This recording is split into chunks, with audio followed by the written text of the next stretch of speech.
Novel episode 105। और क्या हालचाल, सब बढ़िया। तो बिना किसी बकवास के शुरू करते हैं। अब जैसे ही मिस फेंग को ये पता लगता है कि जियान के पास फिनिक्स जनजाति का ब्लड नहीं है, तो मिस फेंग बहुत ही ज्यादा गुस्सा हो जाती है और यहाँ पर जियान के ऊपर चिल्ला चिल्ला कर जियान से कहने लगती है कि जियान, तुमने फिनिक्स जनजाति का वो ब्लड एसेंस कहाँ पर छुपा दिया। हालांकि मिस फेंग यहाँ पर मन में सोच रही होती है कि जियान के पूरे कपड़े को उतार कर और उसकी स्टोरेज अंगूठी में अच्छी तरह से चेक करूं कि वो फिनिक्स जनजाति का ब्लड कहाँ पर है, लेकिन वो ऐसा नहीं कर सकती, इसलिए वो पीछे हट जाती है और जियान पर गुस्सा होने लगती है कि तुमने वो ब्लड एसेंस कहां पर छुपा लिया। अब भाई साहब मिस फेंग को गुस्सा होता हुआ देखकर यहाँ पर फैंजन जो चलती हैं तो वो भी मिस फेंग पर गुस्सा हो जाती हैं कि क्या बकवास है, क्या तुम्हारे शब्दों की कोई कीमत नहीं है। अगर तुम ऐसा ही बकवास करती रही तो मैं भूल जाऊंगा कि तुम फिनिक्स जनजाति की मेंबर हो, फिर मुझसे मत कहना कि तुम्हारे साथ कुछ गलत हो जाए। तो अब भाई साहब जैसे फैंजन जी कहते हैं ना, तो ले जुन जो समझ जाते हैं और वो बीच में आकर तुरंत यहाँ पर मिस फेंग को पीछे कर देते हैं कि शांत रहो। मिस फेंग भी समझ जाती है क्योंकि मिस फेंग जानती है कि यहाँ पर अगर वो फिनिक्स जनजाति का ब्लड एसेंस मिल जाता ना तो ये मामला पूरा का पूरा फिनिक्स जनजाति के हाथों में चला। लेकिन अब जियान के पास फिनिक्स जनजाति का ब्लड नहीं मिला है तो ये मामला अभी भी विंड लाइटनिंग पवेलियन के हाथों में ही है। इसलिए अब मिस फेंग फिलहाल के लिए कुछ भी नहीं कर सकती, इसलिए वो पीछे हट जाती है। इतने में हमारी जान को बताया जाता है, जो कि यहाँ पर मिस फेंग को पीछे हटते हुए देखकर मिस फेंग से कहने लगता है कि मिस फेंग, क्या आप कुछ भूल रही हैं। मिस फेंग भी समझ जाती है कि जान क्या कहना चाहता है। मिस फेंग चलती है तो यहाँ पर झुककर माफी मांगने लगती है कि मुझे माफ कर देना,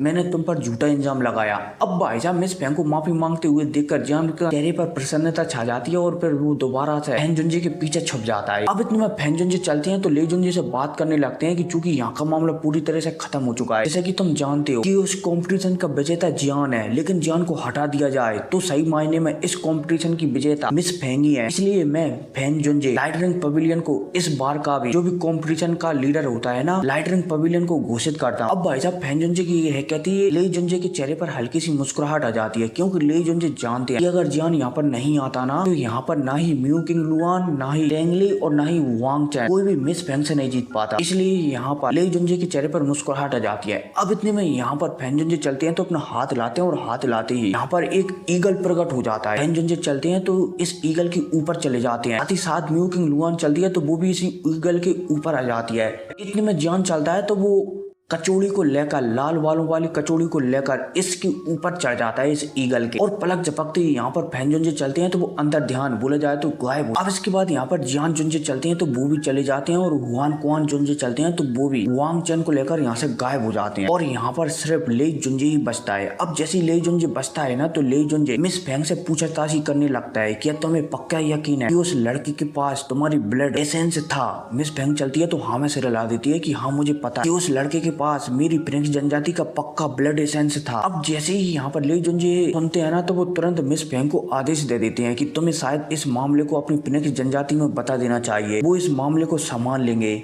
और रही पोलन स्टार पवेलियन की बात, तो फिनिक्स जनजाति बहुत ही ज्यादा पावरफुल है, तो पोलन स्टार पवेलियन से निपटना उनके लिए इतना ज्यादा मुश्किल भी नहीं है। अब भाई साहब यहाँ पर ले जुनजी की ऐसी बातें सुनकर मिस फेंग सिर्फ अपना शरीर हिला पाती है और कह देती है कि मैं इस बारे में मेरी फिनिक्स जनजाति को बता दूंगी। अब इसी के साथ सीन से होता है और हमारी जियान को बताया जाता है, जो कि ईगल पर बैठकर विंग लाइटनिंग पवेलियन के माउंटेन को गायब होता हुआ देख रहा होता है। अब जैसे ही विंड लाइटनिंग पवेलियन जो गायब होता है ना तो हमारे जान चलता है तो अपने हाथ में देखने लगता है जिसमें बहुत ही जोरों शोरों से हेवनली फ्लेम जल रही होती है और इस हेवनली फ्लेम में 3 ब्लड की बूंदें देखी जा सकती थी जो कि हरे कलर की थी। अब जान चलता है तो यहाँ पर बैठ जाता है और जो हेवनली फ्लेम में चौथी ब्लड की बूंद थी ना उसे निकालने लगता है। इतने में हमें लिंग यान और यहाँ पर म्यू किंग लुआन को बताया जाता है, जो कि इस ब्लड की बूंदों को देखकर पहचान जाती है कि ये तो फिनिक्स जनजाति का ब्लड है। खासकर mu king Luann in blood की बूंदों को देखकर एक ही बार में पहचान जाती है कि ये तो फिनिक्स जनजाति का ब्लड है, क्योंकि जो म्यू किंग लुआन है ना वो एक जानवरों के ट्राइब से ही बिलोंग करती है। इसलिए म्यू किंग लुआन एक ही बार में पहचान जाती है कि ये फिनिक्स जनजाति का ब्लड है। अब इतने में हमारी जान को बताया जाता है, जो कि इस ब्लड को जो हमारी जान की हेवनली फ्लेम में मिल गया था उसे निकालने की कोशिश कर रहा होता है। जान चलता है तो 3 बूंदों को तो निकाल लेता है, लेकिन चौथी बूंद थी ना ब्लड की वो अच्छी तरह से हमारी जान की हेवनली फ्लेम में मिल चुकी थी। इसलिए हमारी जान के पूरे शरीर में वो एकदम तांडव मचा रही थी, जिस वजह से हमारी जान को बेइंतहा दर्द हो रहा था। और तो और अगर ऐसा ही चलता रहा ना तो जान का जो शरीर है ना वो किसी फुटगे की तरह फट जाएगा। इसलिए जान उस ब्लड की बूंदों को पूरी तरीके से निकालने की कोशिश कर रहा होता है। इतने में जान चलता है तो कुछ सोचता है और अपनी आध्यात्मिक शक्तियों का भी इस्तेमाल करने लगता है उस ब्लड की बूंद को निकालने में। लेकिन हमारा जान जितना भी कोशिश करे वो उस चौथे ब्लड की बूंद को निकाल ही नहीं पा रहा होता है अपने शरीर से। इतने में हमें फैंजुनजे को बताया जाता है, जो कि जान को बहुत ही ज्यादा तकलीफ में देखकर थोड़े से उदास हो रहे होते हैं कि आखिर अब वो करे क्या। आखिरकार वो याओलाओ के स्टूडेंट फ्रेंड को कैसे बचाएं। लेकिन यहाँ पर फैंजुनजी अच्छी तरह से जानते हैं कि अभी बीच में अगर उन्होंने कुछ भी किया ना तो शायद जियान को जितना फायदा नहीं होगा उससे ज्यादा नुकसान हो जाएगा। इसलिए यहाँ पर फैंजुनजी चलते हैं तो वो सिर्फ देख ही रहे होते हैं कि जियान आखिर करना क्या चाहता है। अब इतने में हमारे जियान को बताया जाता है जो कि अपनी आध्यात्मिक शक्तियों से जो ब्लड की बूंद है ना उसे कंट्रोल कर रहा होता है और उसका पीछा कर रहा होता है। फाइनली हमारे जियान चलता है तो इसे पकड़ लेता है और पकड़ने के बाद अपनी हेवनली फ्लेम से इसे रिफाइन करने लगता है क्योंकि जियान इसे बाहर नहीं निकाल सकता। इसलिए हमारा जान चलता है तो इसे रिफाइन करने लगता है। अब लगातार इस ब्लड की बूंद को 10 मिनट तक जलाने रहने के बाद इससे एनर्जी निकलने लगती है और हमारी जान के शरीर में फैलने लगती है। अब जैसे जैसे ये एनर्जी निकलती रहती है ना वैसे वैसे हमारे शरीर के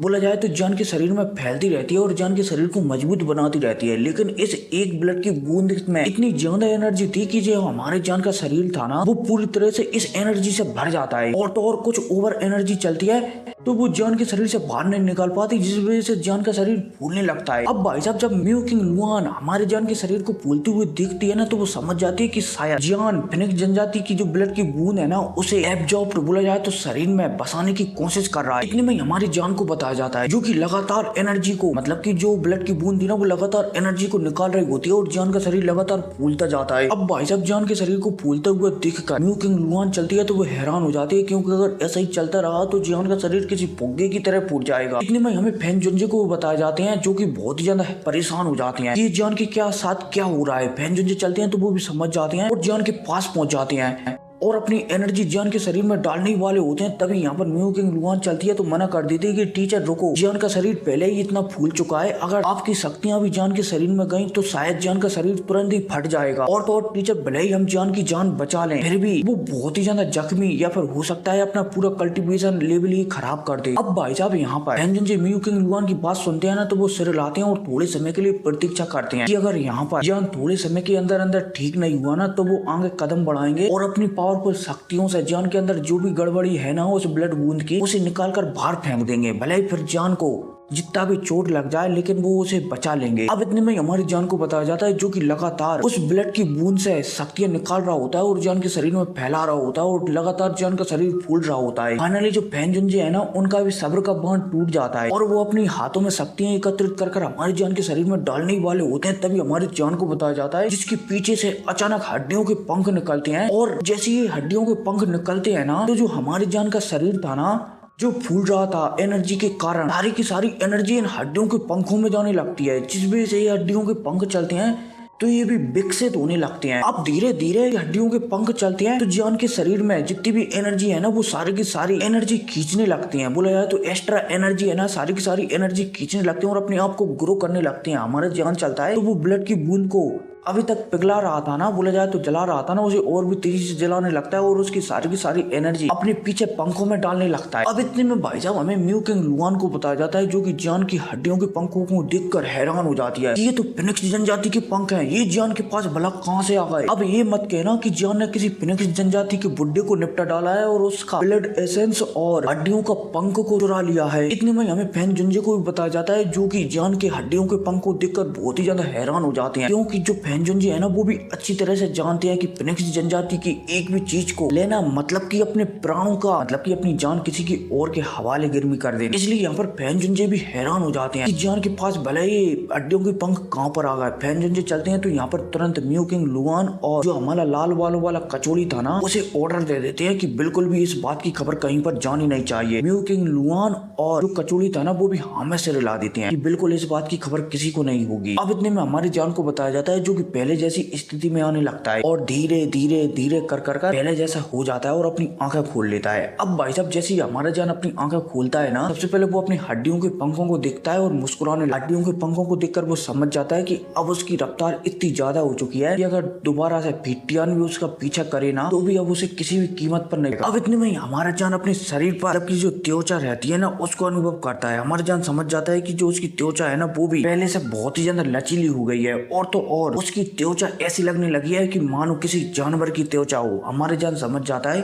कि अगर उसने एक दो बूंद और फिनिक्स जनजाति की ब्लड की एब्जॉर्ब कर लेना तो वो शायद पूरा का पूरा फिनिक्स ही बन जाए। अब भाई साहब यह सोचकर हमारा जान मुस्कुराने लगता है। इतने में हमारा जान फैन जुनजे और म्यू किंग लुआन की ओर देखता है। फैन जुनजे और म्यू किंग लुआन जैसे हमारे जान को देखते हैं ना तो वो भी मुस्कुराने लगता है। अब इतने में फैन जुनजे चलते हैं तो हमारे जान से कह देते हैं कि इन हड्डियों के पंखों का उपयोग तुम बहुत ही कम करना और तभी उपयोग करना जब तुम्हारी जान पर बहुत ही ज्यादा खतरा हो। हमारा जान भी समझ जाता है। अब यहाँ पर थोड़ी बहुत और बातचीत होती है और इसके बाद यहाँ पर फैन जुनजे चलते हैं तो मास्टर याओलाओ के बारे में पूछने लगते हैं कि मुझे बताओ कि तुम्हारे टीचर फिलहाल के लिए कहाँ पर है। अब भाई साहब जैसे हमारा जान यहाँ पर मास्टर याओलाओ की बात सुनता है ना, नाम सुनता है, तो ये एपिसोड ही खत्म हो जाता है, मतलब कि नोवेल वाला। लेकिन एक और एपिसोड आएगा बहुत जल्द, तो उसे देखना बिल्कुल ना भूलें, ठीक है।